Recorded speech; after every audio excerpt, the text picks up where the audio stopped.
KPK gencar buru pemain hibah, DPRD Jatim malah diketuai ex-napi korupsi.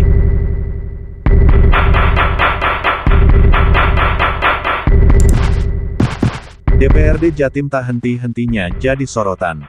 Usai periode tahun 2019 sampai tahun 2024 diterjang kasus korupsi dana hibah pokok-pokok pikiran atau POKIR, kini periode tahun 2024 sampai tahun 2029 resmi dipimpin ex-narapidana atau napi korupsi, Musyafaq Rauf.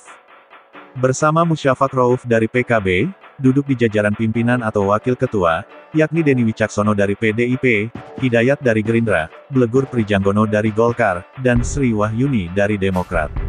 Mereka diambil sumpah atau janjinya oleh Kepala Pengadilan Tinggi Surabaya, Charis Mardianto dalam rapat paripurna, Kamis tanggal 24 Oktober tahun 2024. Demi Allah saya bersumpah bahwa saya akan memenuhi kewajiban saya untuk calon ketua, sebagai ketua, untuk calon wakil ketua, sebagai wakil ketua. Setelah diambil sumpahnya, kelima pimpinan DPRD Jatim kemudian menandatangani berita acara.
Musyafaq, usai resmi menjabat ketua dan disambung dengan memimpin rapat paripurna menyampaikan komitmen pimpinan untuk bekerja sebaik-baiknya. Kami menyadari tugas sebagai pimpinan Provinsi Jawa Timur bukan hal yang mudah. Tantangan dan hambatan ke depan telah menanti. Untuk itu kami atas nama pimpinan DPRD berkomitmen untuk dapat bekerja dengan sebaik-baiknya dan akan berkolaborasi bersama Saudara PJ Gubernur Jawa Timur. Tepuk tangan, saudara. Dan Gubernur Jawa Timur terpilih nanti untuk mewujudkan Jawa Timur yang lebih maju dan sejahtera. Semoga Allah Subhanahu wa Ta'ala senantiasa memberikan taufik dan hidayahnya, serta kemudahan, kekuatan, dan kesehatan kepada kita semua. Allahumma amin.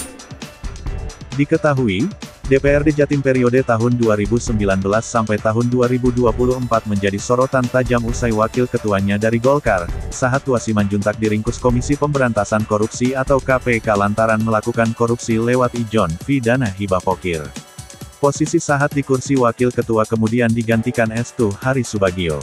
Dalam persidangan di Tipikor Surabaya, tanggal 26 September tahun 2023, Sahat akhirnya divonis 9 tahun penjara dan membayar uang pengganti 39,5 miliar rupiah, sedangkan ex-ajudannya Rusdi dihukum 4 tahun penjara. Tak berhenti di Sahat, KPK juga terus memburu pemain hibah POKIR. Dalam babak baru, Lembaga Antirasuah menetapkan 21 orang sebagai tersangka, termasuk 4 anggota DPRD Jatim periode tahun 2019 sampai tahun 2024 yakni KUS, AS, AI, dan MAH. Lalu dari 5 komposisi pimpinan DPRD Jatim tahun 2024 sampai tahun 2029, Blegur pernah dihadirkan KPK sebagai saksi dalam persidangan Sahat di Pengadilan Tipikor Surabaya, tanggal 20 Juni tahun 2023. Blegur menjadi saksi bersama Wakil Ketua DPRD Jatim tahun 2019 sampai tahun 2024 dari PKB, Anik Maslacah, Kepala Badan Perencanaan Daerah atau Bapeda Jatim, Muhammad Yasin, serta Kasubag Rapat dan Risalah Sekretariat DPRD Jatim, Zainal Afif Subeki. Sedangkan Musyafaq, dia bukanlah sosok baru di panggung politik, terutama di Surabaya. Bahkan tercatat pernah menjadi Ketua DPRD Surabaya periode tahun 2004 sampai tahun 2009. Namun jejak hitamnya masih membekas, karena pernah menjalani hari-hari di balik jeruji lapas Porong Sidoarjo. Pada 2013, Musyafaq menjadi narapidana kasus gratifikasi jasa pungut senilai 720 juta rupiah. Gubernur Jatim saat itu, Soekarwo mengambil tindakan tegas dengan memberhentikan Musyafaq secara tidak hormat sebagai anggota DPRD Surabaya. Musyafaq divonis 18 bulan penjara tapi hanya menjalani 14 bulan, setelah mendapat pembebasan bersyarat dan remisi. Sebelumnya, terkait penunjukan Musyafaq sebagai Ketua DPRD Jatim, Ketua Masyarakat Anti Korupsi Indonesia atau MAKI Koordinator Wilayah Jatim, Heru Satrio melontarkan kritik keras. Menurutnya, langkah eks-koruptor menahodai lembaga legislatif memperlihatkan kalau DPRD Jatim seolah menantang rakyat dan KPK. Di tengah proses hukum yang masih berlangsung terkait korupsi hibah DPRD Jatim tahun anggaran tahun 2019 sampai tahun 2022, mereka malah sepakat mengusulkan mantan napi korupsi menjadi pimpinan dewan, geram Heru. Baginya, keputusan tersebut justru akan membawa Jatim menuju kondisi darurat korupsi. Terlebih proses hukum yang melibatkan sekitar 95% anggota DPRD Jatim tahun 2019 sampai tahun 2024 dalam kasus dana hibah belum tuntas. Mereka yang terpilih kembali, justru semakin was-was dan cemas dengan pemeriksaan yang tengah dilakukan oleh KPK, ucap Heru.